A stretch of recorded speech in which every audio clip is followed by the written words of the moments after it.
जितनी भी माताएं एकादशी का व्रत करती, बहुत ध्यान से सुनना आज की कथा को। शायद जिंदगी में मिली ना मिली, पर ये कथा का रिश्ता तो बहुत ध्यान से सुनना, ध्यान से। स्कंद पुराण यहाँ तक कहती है कि इस कथा के चरित्र को जो श्रवण कर लेता है उसको 26 एकादशी करना भी नहीं पड़ती। इस एकादशी की केवल ये कथा सुनकर ही वो तर जाता है। बहुत ध्यान से सुनना इसको, कथा तो बड़े भाव से सुन लो इसको। दशी है कौन सी? देव सोनी। कल देवता सो जाएंगे। पर कितनी आश्चर्य की बात है ना, लोग कहते हैं देव सोनी एकादशी मतलब देवता सो जाएंगे, पर शास्त्र कहता है, ब्रह्मवेत्ता पुराण में लिखा है कि ब्रह्मा जी को एक क्षण की पलक झपकी थी और वेद हाथ से खसक गए थे, पूरी पृथ्वी जल में मग्न हो गई थी। जब एक पलक ब्रह्मा जी झपक लिए, केवल पलक झपके, तो पूरी पृथ्वी पानी में डूब गई। और अपन कह रहे देव सोनी एकादशी पे देवता सोएंगे न, देव उठनी पे उठेंगे। 4 महीना अगर सो गया नहीं तो जितने अपन है नहीं सब ऊपर मिलेंगे। वो सोता नहीं है, वो दिन रात जागता। बस एक लीला है भगवान की जो भगवान करते हैं। अपना कार्यभार, भगवान विष्णु अपना कार्यभार जब संभल नहीं पाता, देख लेते हैं अब मुझसे बना नहीं, तब भगवान अपना कार्यभार देवाधिदेव महादेव को दे देते हैं। कल ऑफिस में बही खाते पलटे जाएंगे। कौन से ऑफिस में? वो ऊपर वाले। कल भगवान विष्णु अपने सारे खाते शंकर जी को देंगे। अब जितने सिग्नेचर चलेंगे वो किसके चलेंगे? चेकबुक पे। बोलते जाओ जरा, शंकर जी के। तो 4 महीने में सबसे पहला महीना शंकर जी के हाथ में जो खाता आया, तो शिव जी ने कहा, इसलिए देवता प्रसन्न होकर अमृत की वर्षा करते हैं। इसलिए सावन में पानी बड़ा गिरता है, शिव जी बड़े प्रसन्न रहते हैं। आज मेरा खाता, अब मेरे सिग्नेचर चालू है। इसलिए कहते पहले महीने में ही, सावन में ही शंकर जी के इतना रिझालो कि सिग्नेचर करके चेक अपना लगाते, तुरंत चेक पास, तुम पास। बस इसलिए सावन सबसे पहला, फिर भादो, फिर कुंवार, फिर कार्तिक, ये सब बात। पर पहले में ही अपन को शुरू में ही अगर बढ़िया जो खाना है ना दुल्हन के हाथ से, साहब रबड़ी बना ला बेटा, जा रसगुल्ला बना ला, जा ये बना ला है, बाकी के फिर बाद में तो बनाएगी, बेवकूफ़ भी बना सकती है। कोई जरूरी है कि भजिया ही बनाएगी है? वो तो पर शुरू में जब मान सम्मान आनंद, तो शिव पहले बार में अगर आपको दे रहे हैं तो श्रावण का महीना का आनंद पाओ प्रेम से। शास्त्र कहता है कि जितनी एकादशी होती है, 26 की 26 एकादशी का अगर आप वर्णन करेंगे, 26 की 26 एकादशी का यदि आप स्मरण करेंगे, तो एक एक एकादशी का अगर नाम स्मरण करें तो कितना कितना सुंदर। चैत्र के महीने में 2 एकादशी, कामदा पाप मोचन, बैसाख में 2 वरुथनी मोहिनी, ज्येष्ठ महीना अपरा निर्जला, आषाढ़ योगनी देवशवनी, श्रावण महीने की कामिका पुत्रदायिनी, भादो महीने की अजा परिवर्तनी, अश्विनी महीने की इंद्रा पापकुशा, कार्तिक महीने की रमा प्रबोधनी, मार्गशीर्ष मास की उत्पन्ना और मोक्षदा, पौष महीने की सफला और पुत्रदा, माघ महीने की परतिला और जया, फागुन महीने की विजया और आमल की एकादशी, अधिक मास की पद्मनी और परमा। कितने सुंदर नाम है। अब इस नाम से पहचान करो कितनी सुंदर नाम। अब नाम इतना सुंदर है तो एकादशी कितनी सुंदर होगी। अब एकादशी इतनी सुंदर होगी तो जिस दिन तुम व्रत करोगी एकादशी का, तो तुम कितनी सुंदर होगी। मतलब भगवान कितने प्रेम से स्वीकारेगा कि इसका हृदय कितना सुंदर है। ऊपर की सुंदरता मत देखो साहब, व्रत करने से भीतर की सुंदरता। अब पहले कथा में कहा कि क्रीम की चमक 15 दिन रहती है, अच्छे कर्म की चमक जिंदगी भर रहती है। कर्म की चमक देखना है हमें, क्रीम की नहीं। सबसे पहला नियम एकादशी व्रत का, सबसे पहला नियम है कि आप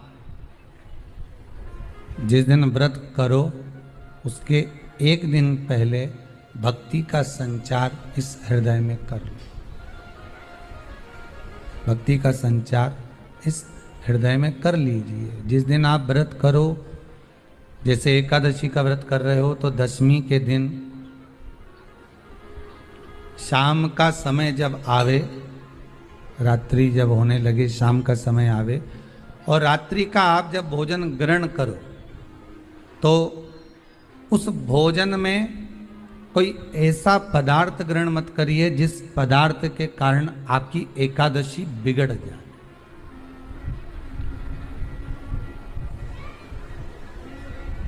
कोई बेकार भोजन में ग्रहण नहीं करना,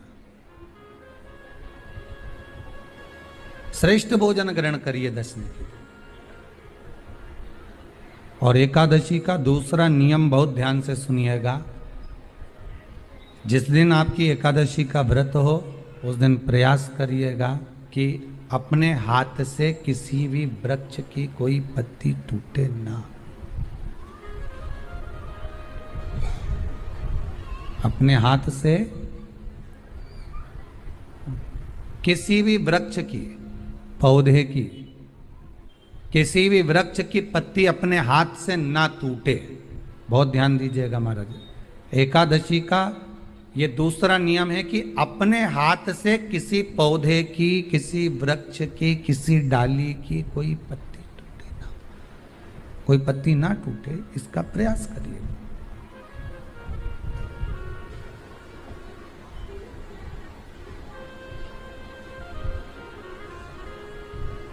कितना सुंदर व्याख्यान कहा है, कितना सुंदर वर्णन है महाराज, कि मात्र एकादशी का व्रत कर लेने पर, मात्र एकादशी का व्रत कर लेने पर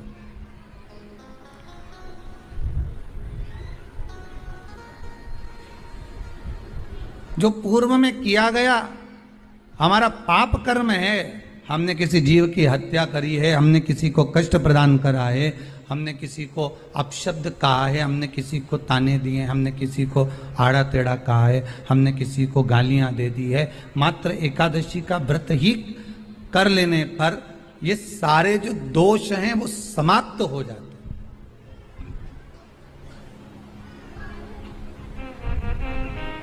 सारे दोष हमारे समाप्ति पर आ जाते हैं।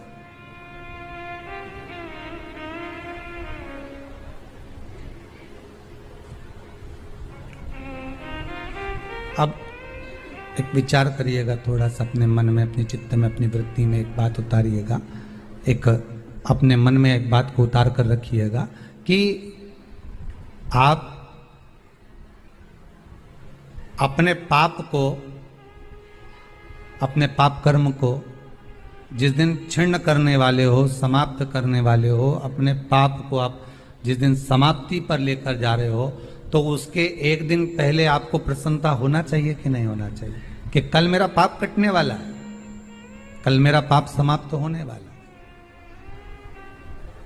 जो मैंने पाप कर्म करा है वो समाप्त होगा, जो मैंने पाप कर्म करा है वो कल समाप्त हो जाएगा। तो एक दिन पहले आपके चेहरे पर प्रसन्नता हो कि ना हो?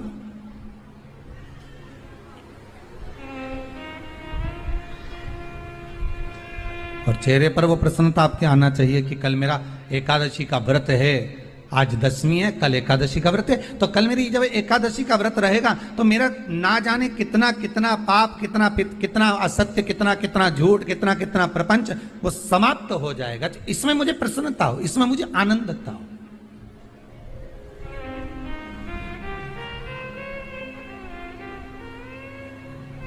तो क्या कहा गया कि प्रयास करिएगा कि एकादशी के दिन कोई वृक्ष की, कोई डाली की, कोई कोपल की कोई पत्ती ना तोड़ी जाए। क्यों? तो कहा अगर उस पत्ती को हम तोड़ देते हैं, वृक्ष की पत्ती को या क्यारे में लगी हुई कोई डाली की पत्ती को हम तोड़ देते हैं, तो एकादशी का पुण्य फल प्राप्त नहीं होता, एकादशी का कोई फल हमारे खाते में नहीं जाता, पुण्य फल प्राप्त। अब फिर भले तुम चाहे तुमने मोरधन खाया हो, चाहे तुमने फिर चिप्स खाई हो, चाहे तुमने फिर व्रत का कितना ही सामान खा गए हो और तुमने सोचा कि आज मेरी एकादशी है, तो फिर उसका कोई फल प्राप्त नहीं है, उसका कोई सुख प्राप्त नहीं है आपको, फिर उसका कोई आनंद प्राप्त नहीं है आपको। तो उसमें कोई आनंद की अनुभूति आपको नहीं मिल रही। को याद रखिए, गौदान और एकादशी, श्रीमद वल्लभाचार्य जी ने मायावत का खंडन करा था जगन्नाथपुरी में, और श्रीमद वल्लभाचार्य जी ने कहा था एकादशी मरने के बाद मत दो, एकादशी जीते जी दो। कहा था कि नहीं कहा था? जीते जी दान करिए। इसलिए जगदीश में जगन्नाथपुरी में एकादशी उल्टी लटकी हुई है। करें आपने दर्शन? जगदीश में एकादशी को उल्टा लटकाया, क्यों? क्योंकि वल्लभ ने कहा कि एकादशी जीते जी दो। कई पंडितों कहते हैं तुम्हारे दादाजी मर गए, जब 12वें का दिन होता है ना तो पंडित जी संकल्प छुड़ाते हैं, दो एकादशी। बड़े बेटे ने 5 दे दी, छोटी बहू ने 3 दे दी, उसने 2 दे दी, उसने 2 दे दी, तो क्या तुम्हारे दादाजी भिखारी थे जो तुम्हारी एकादशियां लेकर जाएंगे? और तुम कौन होते हो दादाजी को एकादशी देने वाले? तुमने कौन सा इतने पुण्य कर लिए जो तुमने एकादशी दे दी? एकादशी के दान की महत्वता श्रीमद वल्लभाचार्य जी ने कहा कि कोई व्यक्ति अगर खटिया पर सड़ रहा है, पलंग पर तड़प रहा है, हॉस्पिटल में पड़ा हुआ है, तो निवेदन है कि उसको देखने जाओ तो अपनी करी हुई एकादशी में से 2 एकादशी का दान उसको तुरंत दे दो। क्यों? तो जिससे उसको मोक्ष मिल जाए, मरने के बाद नहीं। क्योंकि मरने के बाद तो वो 10वें के दिन, गरुड़ पुराण में लिखा है 10 दिन तक जीवात्मा घर की अटारी पे रहती है। कितने दिन? 10 दिन। 10 दिन के बाद जीवात्मा चली जाती है। कहां जाती है? उसको जहां जाना है। 3 दिन में उसको भोग भोगना पड़ता है जीवात्मा को। 3 दिन नरक का भोग भोगती है, उसके बाद स्वर्ग का भोग भोगती है। 18 दिन में ये प्रोसेस पूरी हो जाती है। कितने दिन? 18 दिन। 18 दिन के बाद में उस जीवात्मा को धान के खेत में पटका जाता है। किसके खेत में? धान के, चावल के खेत में। इसलिए कहते हैं एकादशी के दिन चावल मत खाओ। कहते कि नहीं कहते? और क्या कहते हैं? द्वादशी के दिन चावल खाना जरूरी है। एकादशी का पालना करना है तो द्वादशी को चावल का 1 गिरास खाओ, तब द्वादशी को चावल खाओगे तो एकादशी लगेगी। चावल नहीं खाओगे तो एकादशी नहीं लगेगी। द्वादशी को चावल खाना जरूरी है। क्यों कहते हैं? क्योंकि धान के खेत में जीव को छोड़ा जाता है, उस धान के खेत में, चावल के खेत में जीवात्मा रहती है। उसको चिड़िया खाती है तो चिड़िया के रूप में जन्म लेता है, मनुष्य खाता है तो मनुष्य के रूप में जन्म लेता है। इसलिए एकादशी के दिन चावल नहीं खाया जाता, क्योंकि एकादशी के दिन हम चावल खाएंगे तो जीव हत्या का दोष लग जाएगा। फिर कब खाना है? द्वादशी के दिन। द्वादशी के दिन क्यों खाया जाता है?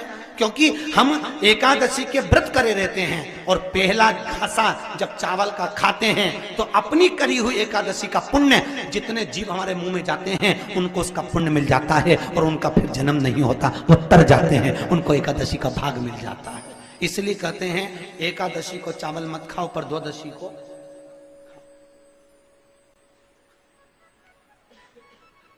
खाइए। 10 दिन तक जीवात्मा है, और आपने एकादशी कब दान दी? बोलो जम के। 12वें के दिन, 13वें के दिन आपने एकादशी का दान दिया, वो मिली उनको? अरे बोलो अच्छे से। कई तो अभी तक कर रही होगी, हमारे दादाजी के निमित्त की कर रहा है, कर ले। फिर वही वाली बात आ गई, गुलाब के फूल में पानी जारी है। एकादशी के दिन शंकर भगवान को चावल का दाना चढ़ाना चाहिए कि नहीं चाहिए?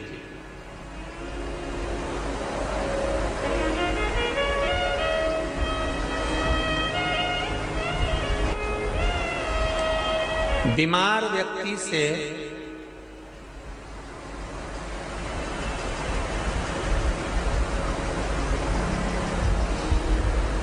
कोई बीमार व्यक्ति है, बहुत रोगीला, उसको बहुत रोग है, शुगर है, बीपी है, थायराइड है, सब कुछ है उसको,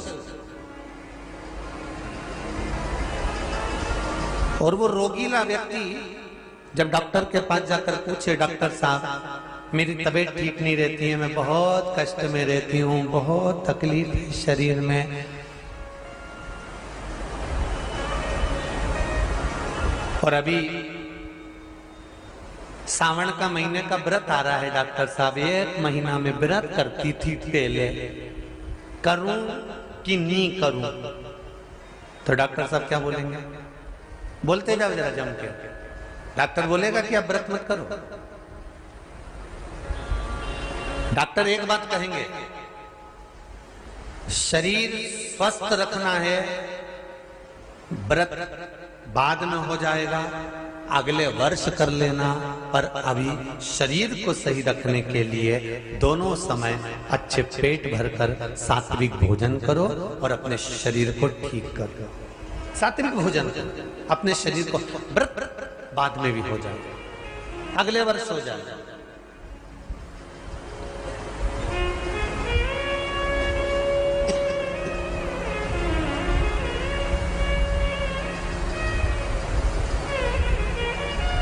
अभी तुम थोड़ा सवेरे 2 बिस्कुट ले लिया करो, सुबह नाश्ता ले लिया करो, भोजन ले लिया करो, फिर दोपहर में कुछ हल्का फुल्का लेकर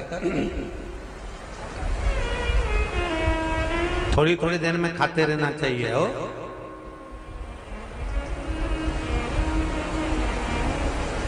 थोड़ा थोड़ा खाओ, थोड़ी थोड़ी देर में खाओ, एक साथ सुरसा जैसे मत निपटा जाए, थोड़ा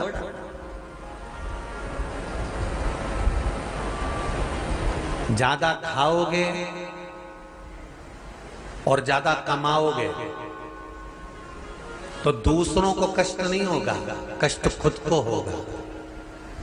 ज्यादा खाओगे अपाच्य हो जाएगा, रात की नींद उड़ जाएगी, शरीर में अच्छा नहीं लगेगा। ज्यादा कमाओगे रात की नींद उड़ जाएगी, दुनिया की दृष्टि तुम पर पड़ जाएगी और तुम्हारी रातों की नींद। कमाओ भी उतना जितना खर्च कर सको और खाओ भी उतना जितना पचा सको। अति सर्वस्व वर्जक। डॉक्टर कहेंगे ये तुम्हारा व्रत जो है ना अगले साल कर लेना, इस साल मत करिए, इस साल तो आराम से भोजन वोजन करो तुम लोग, बढ़िया प्रेम से खाओ पिए। तो उसी तरह किसी ने पूछा कि चावल का दाना एकादशी पर भगवान शंकर को चढ़ा सकते हैं, चावल का दाना शंकर जी को चढ़ाते क्यों है, पहले तो वो समझ। बेलपत्री का तो महत्व आपको बार बार बताया कि बेलपत्री शिव जी को क्यों चढ़ाई जाती है, कहीं रोग के लिए, कहीं बीमारी के लिए, कहीं किस कार्य के लिए, कहीं कोई कार्य के लिए, कहीं कोई कार्य के लिए। चावल का दाना अगर हम शंकर भगवान को चढ़ा रहे हैं तो क्यों चढ़ा रहे हैं, उसका कारण क्या है? चावल का दाना शिव को चढ़ाने का केवल एक कारण रहता है कि चावल को अक्षत कहते हैं।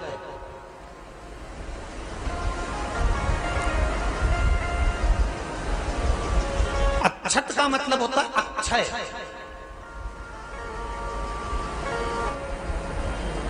उसका मतलब क्या होता है? अक्षय, जिसका कभी क्षय ना हो। जब हम भगवान शंकर को चावल का दाना चढ़ाते हैं, जैसे बहुत ध्यान दीजिएगा महाराज, बहुत समझने वाली बात है, बहुत ध्यान से।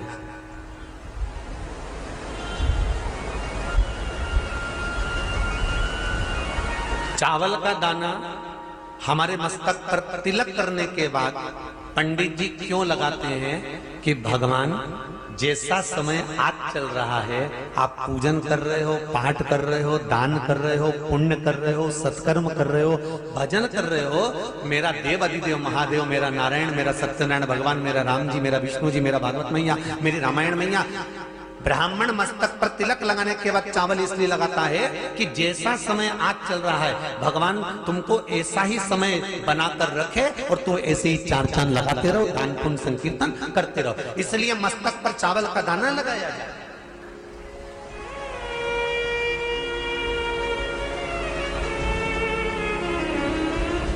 कोई मर जाता है, मरने के बाद जब तक पगड़ी नहीं होती तब तक माथे पर तिलक, चावल का दाना लगाया जाता है। जम के बोलो जरा, नहीं लगाते। किसी पंडित जी से पूछो, ब्राह्मण देवता से पूछो, ब्राह्मण देवता ये कोई मर गया और हमारा तो नियम है कि हम सिर पे तिलक लगाते हैं, चावल लगाते हैं, या पंडित जी से हम तिलक लगवाते हैं, मंदिर जाते हैं तो मंदिर में जाके तिलक लगवा के हम चावल का दाना लगवाते हैं। क्यों नहीं लगाते? उसका कारण क्या है? जब किसी के मरने के बाद 10 दिन तक, 12 दिन तक मस्तक पर तिलक क्यों नहीं लगाया जाता? 10-12 दिन तक माथे पर तिलक या चावल क्यों नहीं लगाया जाता? उसका कारण है कि ये जो समय आया है, तुम्हारे यहाँ जो गमी हुई है, तुम्हारे यहाँ कोई मर गया है, तुम्हारे यहाँ किसी के प्राण छूट गए हैं, तो ब्राह्मण इसलिए तिलक नहीं लगाता आपको, इसलिए चावल का दाना नहीं लगाता कि ऐसा दिन भगवान अब ना लाए, इसको अमर ना करे, इसको अक्षय ना करे, इसको प्रबल ना करे। और जब चावल का दाना तो यहाँ शिव महापुराण की कथा करी, चावल का दाना हम शिव जी को क्यों चढ़ाते हैं, भगवान को क्यों समर्पित करते हैं, भगवान की पूजन में अक्षत क्यों समर्पित करते हैं, चावल क्यों समर्पित करते हैं, उसका कारण क्या है। तो कहा आज मैंने जब चावल का दाना आपको समर्पित करा है, जिस भाव से, जिस विश्वास से, जिस श्रद्धा से, जिस मन से मैं आपको रिझा रही हूँ, हे भोलेनाथ मेरी ये मनोकामना पूर्ण कर, इसको अक्षय कर देना, इसको अमर कर देना, बस इतनी कृपा आप कर।